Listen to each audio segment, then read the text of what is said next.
मिट्टी का घड़ा और नदी का पत्थर। एक गांव के किनारे एक तेज बहती हुई नदी थी। नदी के किनारे एक कुम्हार रहता था जो मिट्टी के घड़े बनाता था। उसके पास मिट्टी का एक बड़ा ढेर था।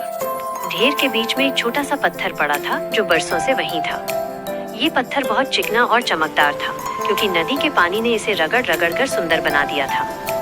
पत्थर मिट्टी को हमेशा घमंड भरी नजरों से देखता था। एक दिन पत्थर ने मिट्टी से कहा, अरे मिट्टी, तुम कितनी कमजोर और धूल भरी हो।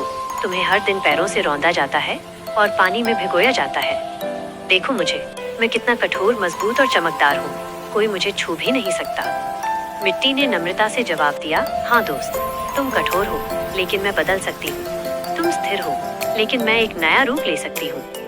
पत्थर ने हंसते हुए कहा, नया रूप? तुम्हारा अंत तो कुम्हार के चाक पर घूमना और फिर आग में जलना है। इससे बेहतर तो मेरा जीवन है जो बिना किसी दर्द के यही मजे से पड़ा रहता है। मिट्टी चुपचाप ये सुनती रही। अगले दिन कुम्हार ने उस मिट्टी को उठाया। उसने मिट्टी को चाक पर घुमाया, उसे आकार दिया और फिर उसे तेज धूप में सुखाया। अंत में कुम्हार ने घड़े को आग की भट्टी में तपाया। ये सब पीड़ादायक था, पर मिट्टी ने सब सह लिया। कुछ दिनों बाद मिट्टी अब एक सुंदर और मजबूत घड़ा बन चुकी थी। कुम्हार ने उसे उठाया और पानी से भर दिया। जब वो घड़ा नदी किनारे से गुजरा तो उसने पत्थर को आवाज दी। घड़े ने कहा, देखो दोस्त, तुमने कहा था कि मेरा अंत दर्दनाक होगा। हाँ, मुझे दर्द हुआ, मैंने तपस्या की, लेकिन आज मैं सिर्फ एक मिट्टी का ढेर नहीं हूँ। आज मैं प्यासे को पानी देता हूँ, मैं लोगों के काम आता हूँ। मेरी अंदरूनी मजबूती ने मुझे ये मूल्यवान जीवन दिया है।